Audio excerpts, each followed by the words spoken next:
Well, hello, that's me again, and the picture you can see in the corner above me is actually the main reason for what is going on right now, not only in Ukraine. And I am on the record, and in fact, I was repeating this ad nauseam for so many years.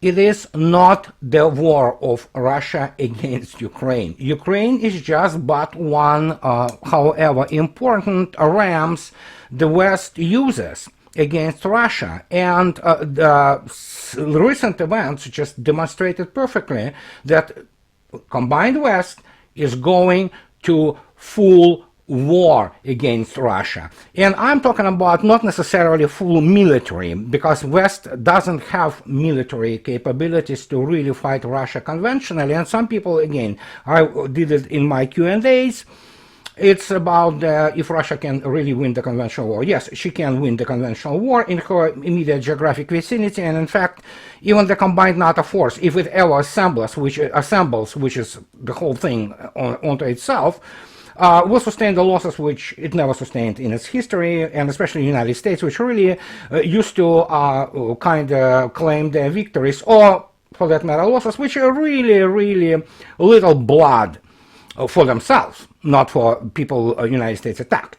But this Babushka, this old lady from Ukraine, which came out with the Soviet, well, it's not Soviet flag, it's actually the victory flag of the 150th Rifle Division, which was hoisted above Reichstag in May 2, 1945. And that's the metaphysical issue. The West is not anymore into some kind of just geopolitical struggle with Russia. It is a metaphysical one. And the reason it is a metaphysical one, because as I already stated, let's put it this way, there are many things which need to be explained here and the proper framework described. I will give some simple, so to speak, properties of this network, and the one which I'm on record for years and years again. This is why it is very good to have the printed materials, basically, and that when people say, oh, you never said that, or that was, made up, or you just, hey, I have published books, and you can go and look them up if you don't want to go and read through the 8 years, of my blog. And the issue is very simple. Combined West came back to its pre-World War II roots, which were primarily Nazi and fascist. And the question is not that Anglo-Saxon world turned out to be just very situational ally of the Soviet Union when it was demolishing basically Wehrmacht and Axis forces on the Eastern Front. It is the fact that Anglo-American elites, so to speak, some of them, some don't, but many of them, they do know the real score in the success of the United States after the World War II. And it was not the fact, not denying, as again, do not misinterpret me. I never said it, and in fact, American people are extremely talented people. I mean, there is American technological genius, American managerial and industrial genius. It was always there. But, I mean, it meant absolutely nothing in 1940 when you look at the history of the, basically, America in the pre-World War II, and see actually how many, actually two of them, Great Depression, one was called Great Recession of 1937, affected United States as a whole, and of course economically, which was basically a catastrophe.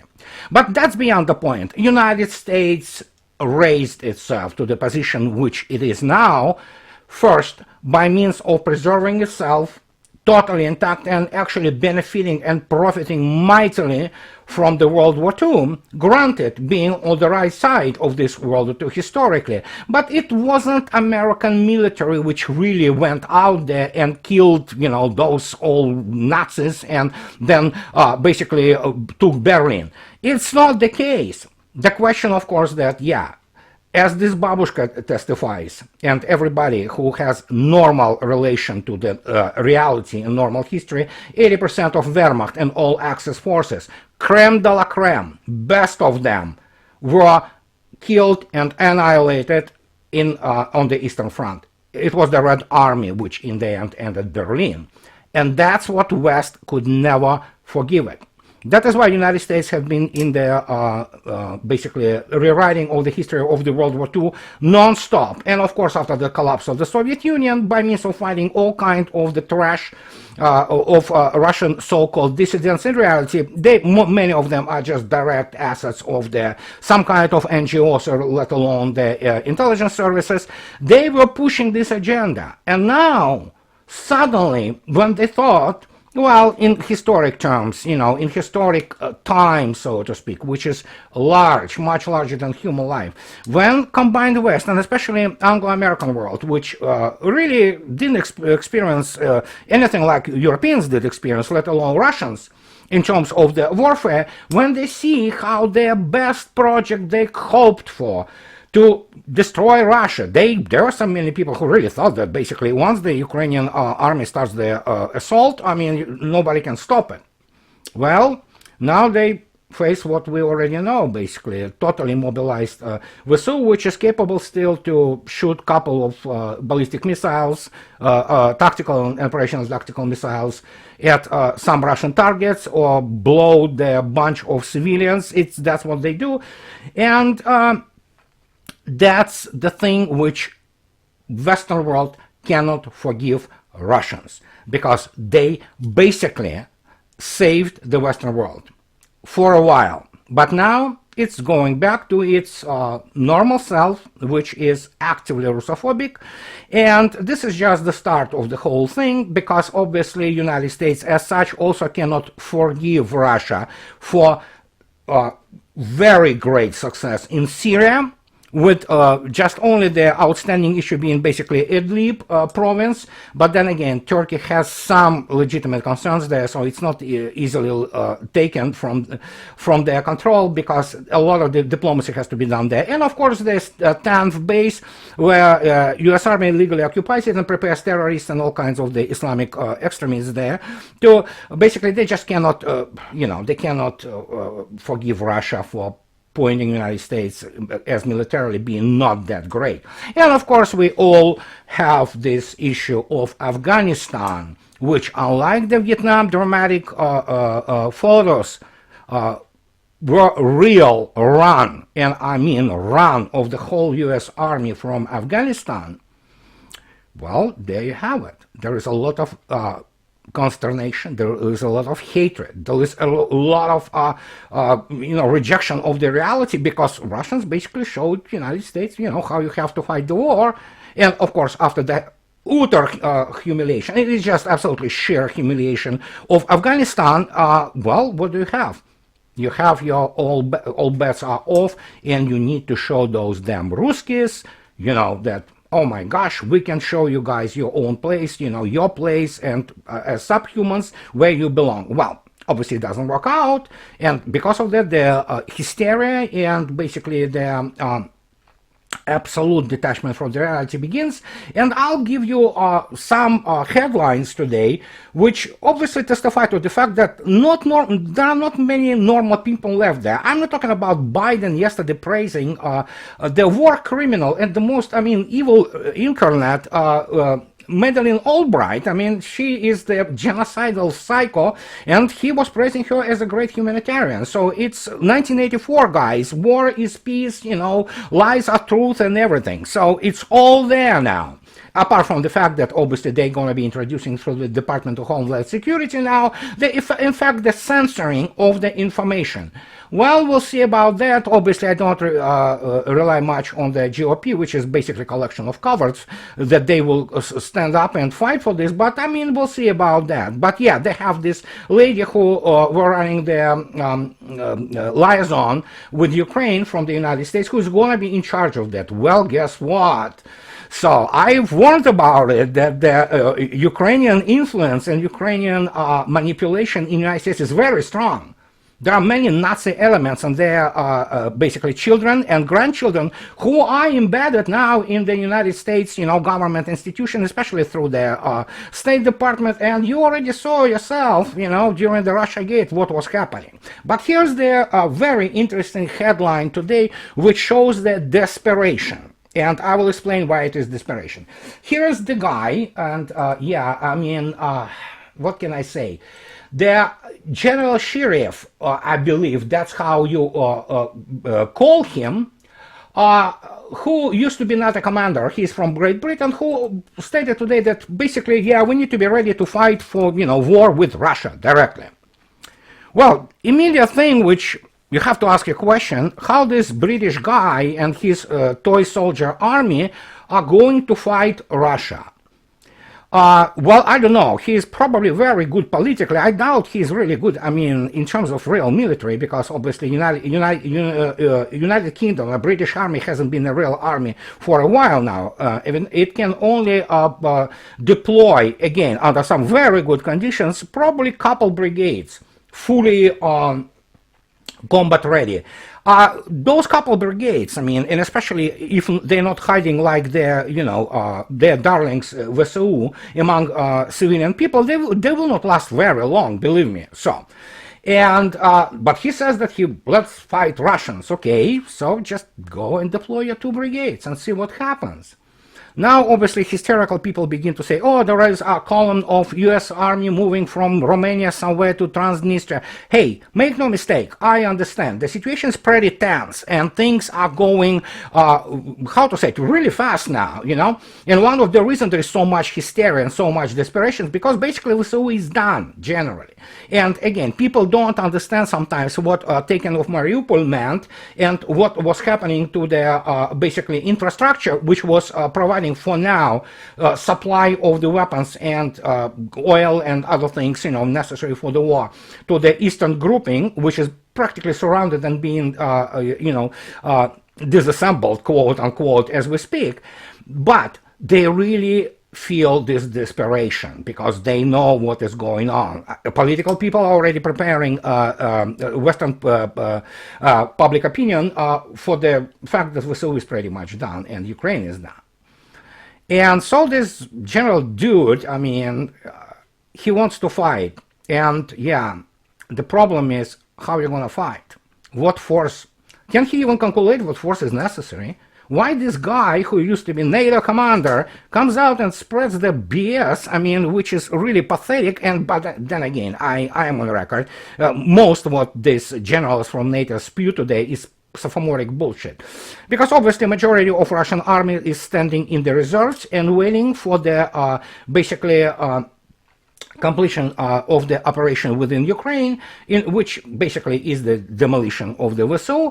And Russia already has forces mobilized enough to deal with just about any contingency, including NATO invasion, if to imagine that there are enough suicidal people, which is not surprising, in the West, in DC and in London, who think that they can fight and win the war there. They don't. Unless the guy understands the scope, but spews bullshit, but that basically makes him nothing more than hysterical,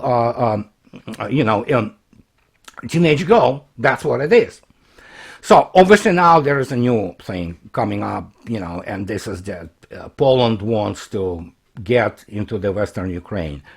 Guys, this has been around for years now. Obviously, it is so obvious that Poland wants that part. Lvov, the original name of Lemberg, obviously, and this was a Polish city. So there are many things which exist between the Western Ukraine and Poles, but as Vladimir Putin stated, the response if Poland begins to do stupid things will be pretty fast. And again, NATO cannot fight the real war in the field, because it will be obliterated, and one of the reasons for that I already stated, especially for those people who are really into military porn and love how those, things, military technology looks like. Again, simple as that. NATO doesn't have reliable air defense. There's nothing what it can do to stop salvos. I'm not talking about 1, 2, I'm talking about salvos, 5, 6, 20, 150 missiles, standoff, be them subsonic, be them hypersonic. So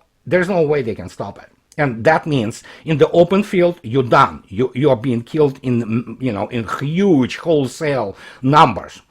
And some American generals and American officers know that, and probably some UK officers do. But basically, this delirium which this general dude, stated is that, oh yeah, let's go fight in Russia. Well, good luck, dude. Say hello, kiss your ass goodbye and say hello to your family if you think so that you can fight Russia, because Russia can rearrange stones in London even without going to nuclear. But then again, it's even, it is so ridiculous that I don't want to even discuss this anymore. It's just that they embarrass themselves non-stop. Now, here's another thing though, and that shows the desperation. As oil price and reports is that Germany prepares to expropriate Russian-run refinery in Germany. That is the PCK refinery in Schwedt, which supplies eastern Germany and western Poland.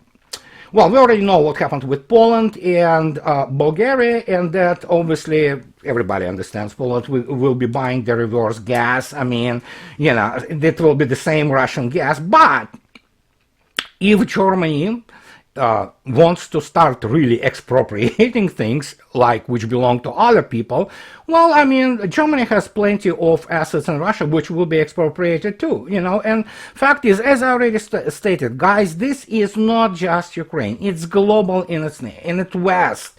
It's West against Russians, because West wants to see Russians subhumans, in some goddamn, hellhole in Siberia, and that's about it. They want to break up Russia. They want those resources. They want their sense of self, greatness, if you wish. But it's all in the past, and that is why there's so much desperation and hysteria. Now, if that wasn't bad enough, of course, with Germany preparing to expropriate whatever they will be expropriating, there are also other things like, and there are all kinds of headlines like, is China finally distancing itself from Russia? Based on the fact that China UnionPay does not want to work in Russia. Let me put it this way again. And I cannot emphasize this enough, because it's not just the matter of the 20-minute or 25-minute talk, is the fact that Russia doesn't really rely on China in terms of those financial operations. And Russia knows that China is actually very closely tied to the West, albeit, of course, China have been reorienting itself towards the Asia, and that is the process which have been taking time for a while. But truth is, it doesn't matter what China does in terms of economy, albeit, let me tell you, 3 days ago, this huge bridge between China and Russia across Amur have been completed finally, so the traffic will increase dramatically. But all those percentages, they mean absolutely nothing. And the same as all those projections of all those Western rating agencies or International Monetary Fund or World Bank, they mean absolutely nothing, because this is merely monetary issue. Russia, if to repeat the quote of Patrick Armstrong, which is, absolutely on target, which is perfect almost, Russia is the only country in the world which is the closest to the autarky. And this was happening for the last, I would say not 10 even, probably 15 years that Russia was preparing for this. Not relying on anybody else, including the fact that, well, China will be showing some cool. Well, yes, but at the same time, no, because the Chinese and Russian relations are more complex than that, and some Chinese banks and Chinese industries and Chinese corporations, by far not all, but some, they definitely do not want to deal with the sanctions and to be sanctioned for dealing with Russia. Hey, it's their business, So, and what I want to say is that they need desperately all kinds of the signs or headlines which can show that Russia is isolated and is just about to collapse while making a killing selling her carbohydrates and basically the other things, both to the West and especially to Asia. Not to mention the fact that India is really getting, how to say it, very anxious to set those ruble and rupee accounts with Russia, which shows you that, okay, well, China might cool off a little bit, but China cannot distance from Russia, because without Russia, China militarily will be defeated. Even considering the fact that obviously the basically what is called allied or primarily Anglo-American alliance is already not capable to really defeat China in a sense that go in and occupy it. So it may deal damage, but we have to also consider the fact that any normal military person always does the cost-benefit analysis, which is, of course, contingency planning. And let me tell you that China doesn't want Russia to move away, especially in military technological field. And that is why all those headlines like, oh, Union Pay is not working for us. Okay, that's fine. Russia has mere accounts and the system which works just fine for Russians. So, and that was the main issue I wanted to discuss today. But there is another kind of, how to say it, feature, if you wish, kind of a little insight into the situation on the front in the eastern Ukraine right now. And that is why Western, so to speak, allies, quote unquote, want to supply them with modern weapons. I don't know what's so great about this M777 howitzer. Okay, it can shoot, it can use this probably Excalibur, 120,000 a pop guided shells. But truth is, and that's what is very interesting. Very famous Russian military correspondent, Alexander Kots. He works for Komsomolskaya Pravda, but he also is always in communication with all kinds of other Russian media outlets, plus number of other Russian military correspondents, noted a very interesting thing. They report a gigantic number of the actually corpses of VSU KIAs which were never reclaimed. And there was another thing which was very interesting, that those losses are marked in the VSU and in the Ukraine as MIAs. And that is why also VSU consistently in the last 2 weeks now refuses to exchange the bodies of their killed. And there is a reason for that, not only financial, but as both Alexander Kots and others point out, usually those killed, apart from the fact that their numbers are not that great actually, so apart from this bullshit from MI6 which says 15,000 have been killed, well, if you have no military education, it's difficult to explain to you how it works. But point is that Ukrainian side consistently refuses to exchange killed. And one of them, because they don't have many KIAs of Russian side with them anymore. And of course, as I already stated, the financial issue, because once it's MIA, it's a completely different story. And you don't have to pay all those compensations, granted that already they're worthless pretty much in Ukraine. But that is a very interesting note. It's definitely a huge change from basically even months ago. So there we are. So now about Transnistria and all those weapons, yeah, those howitzers and what have you. Sure, let them deliver it, Now Russia will be working on the lines of communication. Should Russian army try to avoid it as much as it could, but now it's working hard to basically collapse this system, and it works actually kind of great. It's not just blowing the rails themselves. It's blowing the infrastructure, including the power stations, which drive the electric trains, and that's been done as I speak to you now.